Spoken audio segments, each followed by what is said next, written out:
नमस्कार, स्वागत है आपका इंडिया वॉइस पर। मैं हूं आपके साथ स्वीटी दीक्षित। सीधे चलेंगे जहां पे मुख्यमंत्री योगी आदित्यनाथ आगरा में जनसभा को संबोधित कर रहे हैं। क्या कुछ कह रहे हैं आपको सुनवाते हैं।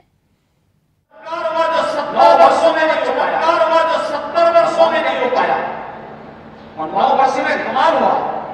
9 वर्ष में कमाल हुआ। 9 वर्ष में भारत ने वो यात्रा तय कर ली। 9 वर्ष में भारत ने वो यात्रा तय कर ली। सब 70 वर्षों में जिसके लिए हम करा रहे थे, चिल्ला रहे थे, जिसके लिए हम करा रहे थे, चिल्ला रहे थे, जिसके लिए देश के महान स्वतंत्रता संग्राम सेनानियों ने, क्रांतिकारियों ने अपने आप को बलिदान किया था। लेकिन आज भारत अपने गौरव को पुनः स्थापित कर रहा है। G20 का समिट अभी हाल ही में आपके आगरा में हुआ था। G20 समिट में जो भी आकर आया अभिभूत होकर के गया। ब्रज क्षेत्र की कला को देख करके, यहां की मेहमानबाजी को देख करके, यहां की सजावट को देख करके, 6 वर्ष पहले जो आगरा आए होंगे उन्हें यहां पे कूड़े का ढेर देखने को मिला होगा। आज जब G20 के समिट में आए होंगे तो आगरा स्मार्ट सिटी के रूप में नजर आया होगा। यही अंतर है। पहले कांग्रेस का फेड इंजन था, सपा बसपा का फेड इंजन था। आज भारतीय जनता पार्टी का डबल इंजन की डबल स्पीड से विकास भी देखने को मिल रहा है। पहले नगरों में सोहदों का आतंक हुआ करता था, आज सोहदों का आतंक नहीं। आज हमारी सिटी सेफ सिटी हो रही है।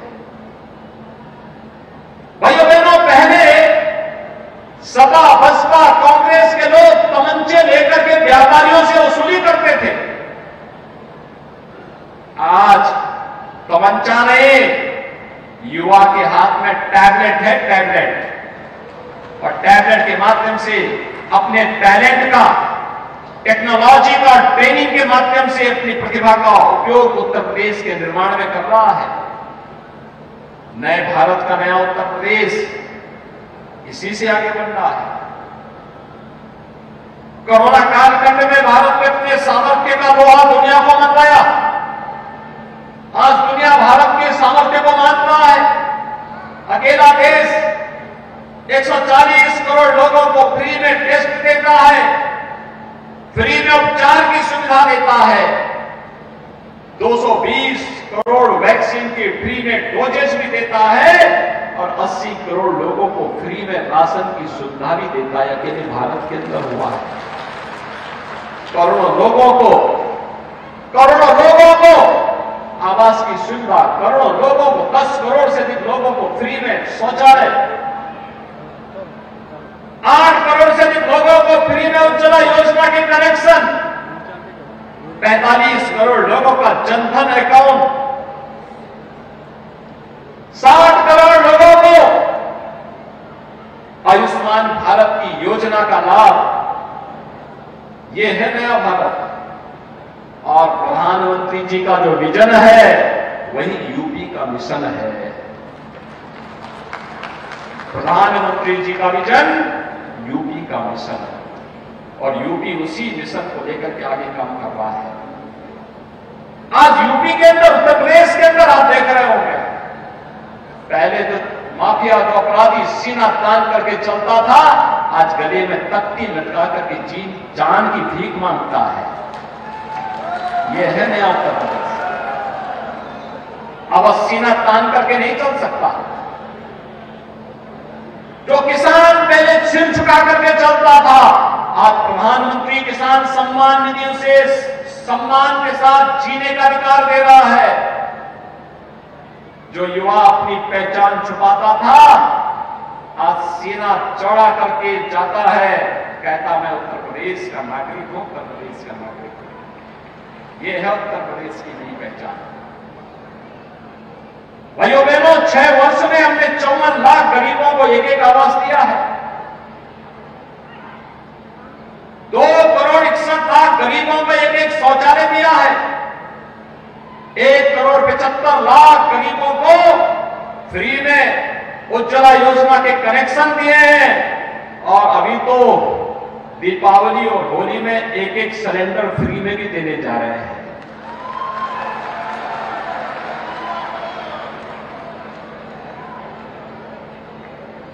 करोड़ गरीबों को 5 लाख रुपए की सालाना स्वास्थ्य बीमा का कवर भी दिया गया है। 1 डिस्ट्रिक्ट 1 मेडिकल कॉलेज की तरफ भी हम बढ़ चुके हैं। 1 डिस्ट्रिक्ट 1 प्रोडक्ट आज दुनिया के अंदर छा रहा है। और इसलिए भाइयों बहनों, आज मैं आपके पास आया हूं आपसे कहने के लिए, आगरा इस विकास के अभियान का हिस्सा बना है। और इसी में आपने पुलिस रिफॉर्म देखा होगा। आगरा में पुलिस कमिश्नरेट सिस्टम लागू हो चुका है। ये पुलिस रिफॉर्म का हिस्सा है। बेहतरीन और सुरक्षित पुलिस निवेश की गारंटी है। अभी हाल ही में आपने देखा होगा ग्लोबल इन्वेस्टर समिट हुआ यूपी में, 35 लाख करोड़ रुपए का निवेश का प्रस्ताव प्राप्त हुआ। 35 लाख करोड़ का मतलब 1 करोड़ नौजवानों को सीधे सीधे 1 करोड़ नौजवानों को सीधे सीधे नौकरी की गारंटी। 1 करोड़ उत्तर प्रदेश के नौजवानों को नौकरी की गारंटी।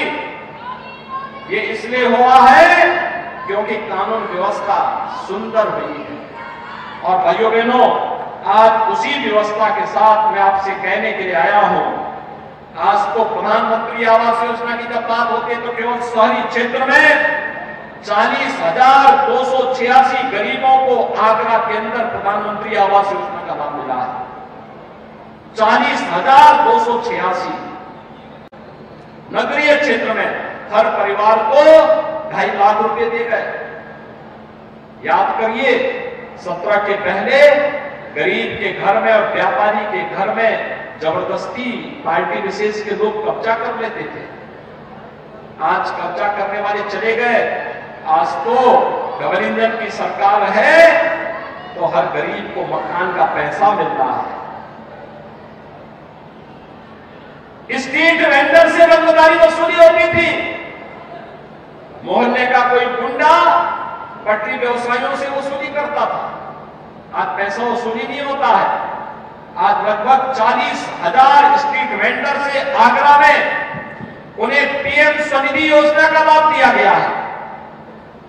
प्रदेश में 1 करोड़ निराश्रित महिलाओं को 1 करोड़ प्रदेश के अंदर 1 करोड़ निराश्रित महिला, दिव्यांगजन और वृद्धजनों को 12,000 रुपए सालाना पेंशन की सुविधा दी जा रही है, जिसमें आगरा में 1,76,760 निराश्रित महिलाएं, 50,968 दिव्यांगजन और 3,05,419 वृद्धजनों को 12,000 रुपए सालाना पेंशन की सुविधा का लाभ उपलब्ध कराया जा रहा है। 2,75,000 आयुष्मान भारत के गोल्डन कार्ड यहां पर जारी किए गए हैं। और भाइयों बहनों, आगरा में इस वर्ष के अंत तक पब्लिक ट्रांसपोर्ट की बेहतरीन सुविधा मेट्रो का संचालन भी हो जाएगा। मेट्रो, आगरा मेट्रो सिटी भी हो जाएगी। 100 इलेक्ट्रिक बसें यहां पहले ही चलाई जा रही हैं। नगरीय क्षेत्र में सीएनजी की बसें भी चलाई जा रही हैं। और भाइयों बहनों, आगरा के अंदर नगर निगम आगरा का 37 वर्ष के बाद विस्तार भी किया गया है। अमृत मिशन में 587 करोड़ रुपए की 12 परियोजनाओं पर हम लोगों ने यहां पे पैसा उपलब्ध करवाया है। 1.5 लाख परिवारों को हर घर नल की योजना से जोड़ने का कार्य और 3.25 लाख परिवारों को सीवर कनेक्शन भी उपलब्ध करवाने का कार्य यहां पर हुआ है। 26,000 से अधिक व्यक्तिगत शौचालय बने हैं। नगरीय क्षेत्रों में अंत्येष्टि स्थल का हो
तो आगरा से सीएम योगी आदित्यनाथ को सुन रहे थे आप, किस तरीके से उन्होंने बोला जहां चाहे डबल इंजन की सरकार है वहां गरीबों को कोई परेशानी नहीं हो रही है। खबरों में आगे बढ़ेंगे, बड़ी खबर निकल के सामने आ रही है। संजय राय शेरपुरिया गिरफ्तार हो चुके हैं। एसटीएफ ने लखनऊ से किया है गिरफ्तार। खुद को बताता था बीजेपी नेताओं का करीबी, एसबीआई से करोड़ों रुपए की ठगी का आरोप है। कई लोगों से ठगी का भी आरोपी है संजय। 2022 में गाजीपुर से बीजेपी से टिकट मांगा था। एसटीएफ आज कर सकती है प्रेस कॉन्फ्रेंस। लखनऊ के विभूति खंड से हुई है गिरफ्तारी, तो बड़ी कामयाबी एसटीएफ के हाथ लगी है। बता दें कि लखनऊ से गिरफ्तार हुआ है संजय और एसबीआई से करोड़ों रुपए की ठगी का आरोप है इसके ऊपर। खुद को बीजेपी का करीबी बताता था और इसीलिए ठगी लगातार करता था करीबी बता के। तो संजय राय शेरपुरिया गिरफ्तार हो चुका है। कई लोगों से ठगी का आरोपी है संजय। एसटीएफ ने लखनऊ से गिरफ्तारी की है। 2022 में गाजीपुर से बीजेपी से टिकट मांगा था संजय ने। तो बड़ी खबर आप तक पहुंचा रहे हैं। न सिर्फ संजय बल्कि संजय की पत्नी भी इस मामले में आरोपी चल रही है। बता दें कि वो भी ठगी करती थी। दोनों मियां बीवी मिलकर लगातार ठगी कर रहे थे और कई ऐसे बैंक थे जिनको उन्होंने ठगी का शिकार बनाया है अपनी। और ना सिर्फ इतना बल्कि बीजेपी का करीबी बता के लगातार ठगी की जा रही थी शेरपुरिया की तरफ से। तो वही दिल्ली में अपना आवाज बना के वहीं बैठ के ये सारी ठगी को अंजाम दिया जाता था और अब एसटीएफ ने गिरफ्तार कर लिया है। एसटीएफ को बड़ी कामयाबी मिली है। एक बड़ा ठगी गिरफ्तार हो चुका है। इसी के साथ जानकारी देने की कोई भी लिखित सबूत नहीं छोड़ा है संजय ने और सोशल मीडिया के जरिए ये एसटीएफ को कामयाबी मिली है। इसी के साथ एक पत्र एसटीएफ के पास आया था जिसके बाद से एसटीएफ लगातार छानबीन कर रही थी और अब आखिरकार एसटीएफ ने गिरफ्तार कर लिया है। करोड़ों रुपए की ठगी का आरोप है संजय शेरपुरिया पे। लखनऊ के विभूति खंड से गिरफ्तारी हुई है। तो ये सोशल मीडिया की तस्वीर है जो अलग अलग बीजेपी नेताओं के साथ सोशल मीडिया पे तस्वीरें साझा की है और खुद को बीजेपी का करीबी बताता था। प्रियम पाठक ज्यादा जानकारी के साथ जुड़ चुके हैं। प्रियम, देखिए लखनऊ से एसटीएफ ने गिरफ्तार किया है संजय को।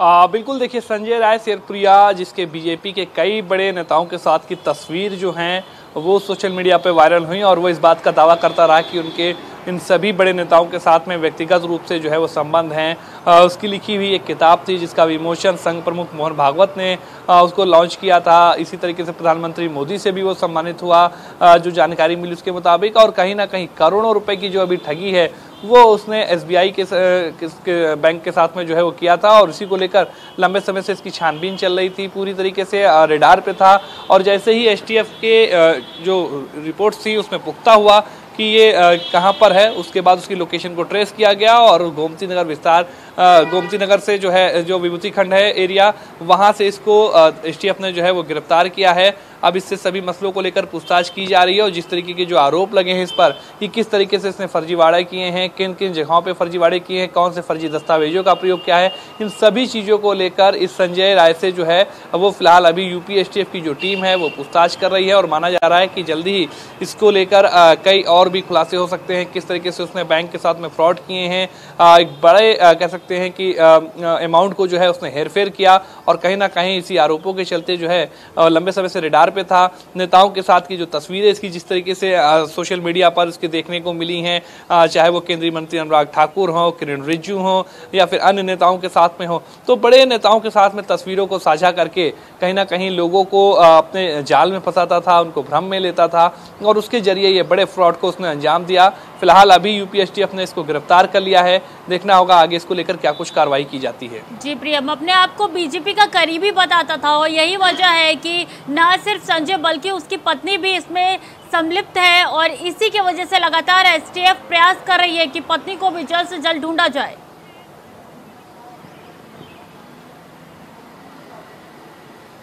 बिल्कुल, देखिए एसटीएफ हर कड़ी से कड़ी जो है वो मिला रही है और उसमें हर चीज़ों को देखा जाएगा। जो लोग इन्वॉल्व थे उन सब की धरपकड़ भी की जाएगी।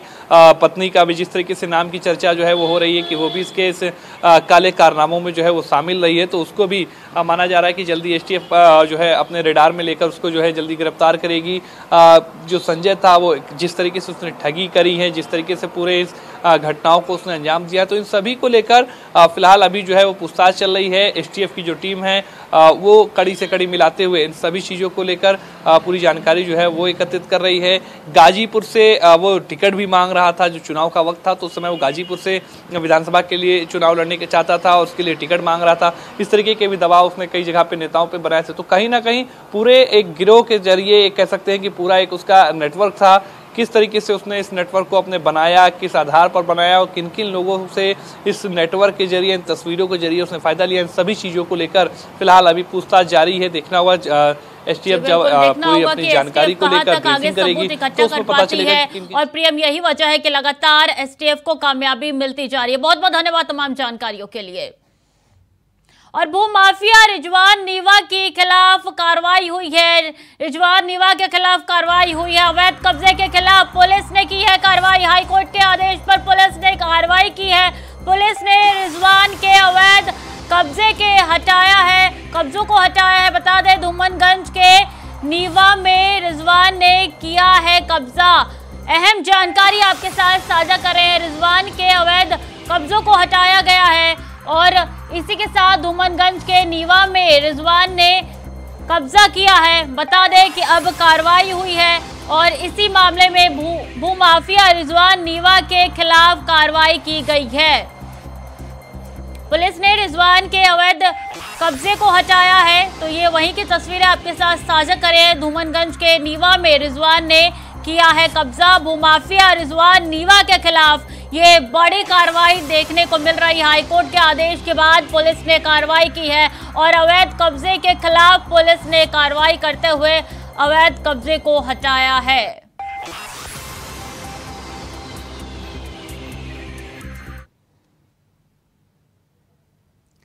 भूमाफिया रिजवान नीवा के खिलाफ कार्रवाई हुई है। ये वहीं की तस्वीरें आपके साथ साझा करें। अवैध कब्जे के खिलाफ पुलिस ने कार्रवाई की है। हाईकोर्ट के आदेश के बाद पुलिस की ये कार्रवाई निकल के सामने आई है और आपको बता दें कि पुलिस ने रिजवान के अवैध कब्जे को हटाया है। ज्यादा जानकारी के साथ शोएब रिजवी जुड़ चुके हैं। शोएब, क्या है पूरा मामला? देखिए, दरअसल जमीनी विवाद का मामला है। पिटिशनर की तरफ से नीचे की तमाम जगह पर कोशिश करने के बाद जब उसे न्याय नहीं मिला तो हाईकोर्ट की शरण में गया था और हाईकोर्ट ने बाकायदा एक आदेश जारी किया और उस आदेश में 48 घंटे में इस अतिक्रमण को और जो अवैध तरीके से कब्जा था उसको हटाने का आदेश दिया था। उसी कड़ी में आज पुलिस पहुंची है और बाकायदा जिस जमीन के हिस्से पर अवैध निर्माण या अतिक्रमण किया गया था उसको हटाया गया। बड़ी संख्या में पुलिस बल पहुंची थी। दरअसल ये आरोप लगा था रिजवान नीवा उसी इलाके के रहने वाले जो जमीन से संबंधित कारोबारी हैं, भू से संबंधित कारोबार करते, उन्हीं पर यह आरोप लगा था। पिटिशनर की तरफ से कहा गया था कि उनकी जमीन पर उन्होंने गेट लगा लिया है, उस पर अवैध तरीके से कब्जा किया है, जिसको लेकर के बाकायदा कोर्ट ने आदेश जारी किया और 48 घंटे का समय दिया था इस पूरे अतिक्रमण को और अवैध कब्जे को हटाने को। और इसी कड़ी में आनन फानन में पुलिस बल बड़ी संख्या में पहुंचा और वहां पर जो भी इस तरह की ये चीजें थी उसको वहां से हटाया गया और कब्जा मुक्त कराया गया। दरअसल ये कब्जा जिन्होंने किया था उन पर आरोप है कि वो भूमाफिया हैं और अवैध जमीनों का इसी तरह का कारोबार करते हैं और इसी वजह से ये उनकी जमीन पर कब्जा किया गया था, जिसको लेकर कोर्ट ने आज आदेश दिया और अब उस पर पुलिस बल ने जाकर के उस तमाम जो वहां पर अतिक्रमण था या अवैध कब्जा था उसको हटाया है। जी, ये पहली कार्रवाई थी रिजवान के इस अवैध कब्जे को लेकर या इससे पहले भी कार्रवाई हो चुकी है? देखिए, अभी तो फिलहाल ये उनकी पहली कार्रवाई, वो भी सीधे तौर पर नहीं, ये कोर्ट के आदेश पर, इलाहाबाद हाईकोर्ट के आदेश पर ये कार्रवाई की गई है, क्योंकि हाईकोर्ट ने जिस पिटिशनर ने जिसकी जमीन पर ये निर्माण या कब्जा किया गया था उनकी तरफ से कोर्ट में याचिका दाखिल की गई थी और कोर्ट ने उनके पक्ष में आदेश करते हुए इसको 48 घंटे में खाली कराने को आदेश दिया था और जिस कड़ी में बाकायदा पुलिस बल के साथ वहां पर टीम पहुंची और उस अवैध कब्जे को वहां से कब्जा मुक्त किया गया और जो वहां अतिक्रमण था उसको हटाया गया। तो ये कह सकते हैं कि ये बाकायदा कोर्ट के आदेश पर ये कार्रवाई की गई। यानी कि सरकार अब भू माफिया के खिलाफ एक्शन में नजर आ रही है, अब अवैध कब्जों पे लगाम लगाने की कोशिश कर रही है।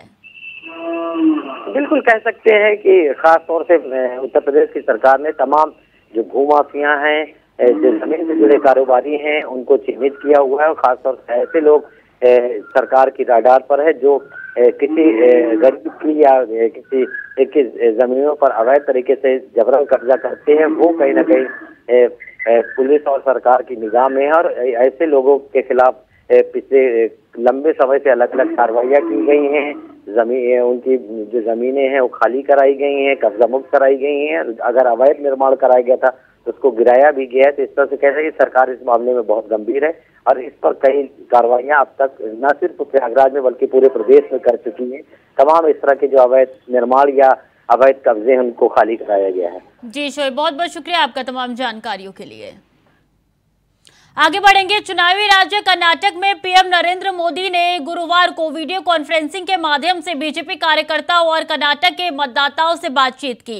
इस दौरान पीएम मोदी ने जमकर कांग्रेस पर हमला बोला है, सुनिए। कुछ राजनीतिक दलों ने राजनीति को सिर्फ सत्ता और भ्रष्टाचार का साधन बना दिया। इसको हासिल करने के लिए वो साम दाम दंड भेद हर तरह का तरीका अपना रहे हैं। इन राजनीतिक दलों को देश के भविष्य की, आने वाली पीढ़ियों की, मेरे कर्नाटका के बच्चों की, मेरे कर्नाटका के नौजवानों की, मेरे कर्नाटका की नौजवान बेटियों की, उनको कोई चिंता नहीं है।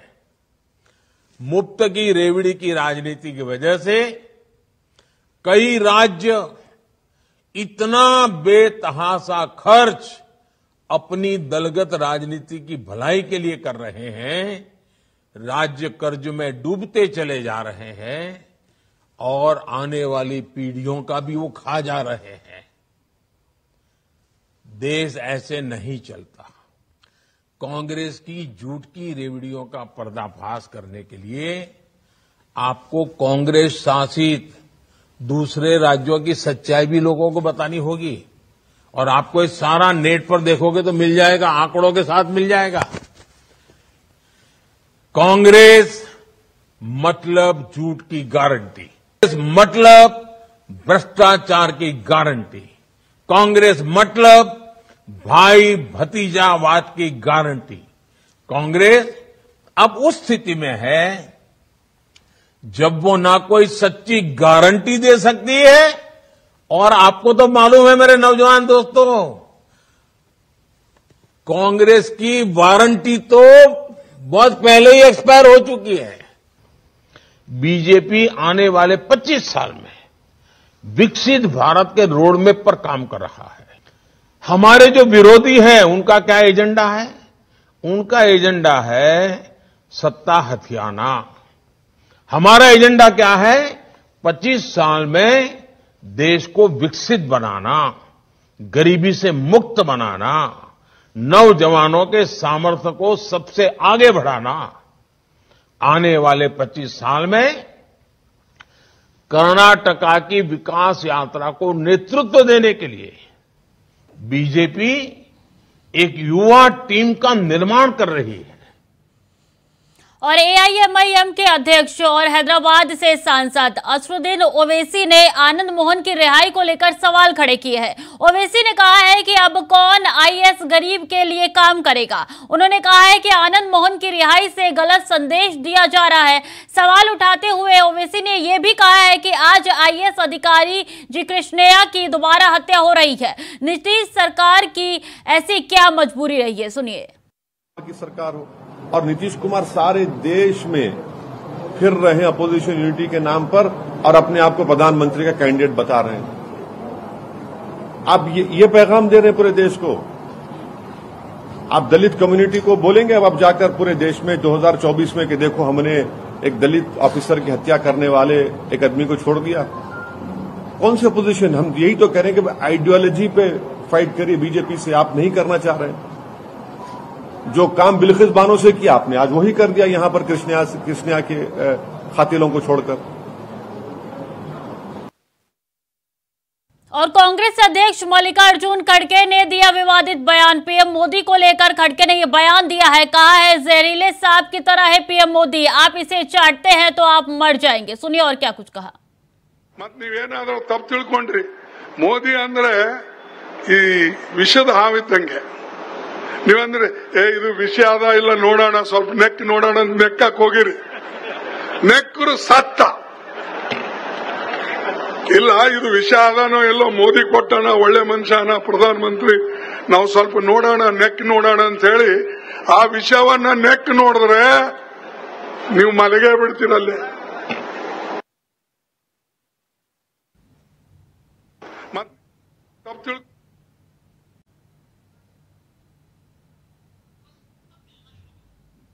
वहीं खड़गे के इस बयान का वीडियो बीजेपी नेता अमित मालवीय ने ट्वीट करते हुए और कांग्रेस पर निशाना साधा है। उन्होंने कहा है कि अब कांग्रेस अध्यक्ष खड़गे ने प्रधानमंत्री मोदी को बताया है जहरीला सांप। सोनिया गांधी के मौत का सौदागर से जो शुरू हुआ है और उसका अंत कैसे हुआ हम जानते हैं। कांग्रेस लगातार नए स्तर को छू रही है। हताशा से पता चलता है कि कांग्रेस कर्नाटक में जमीन खो रही है।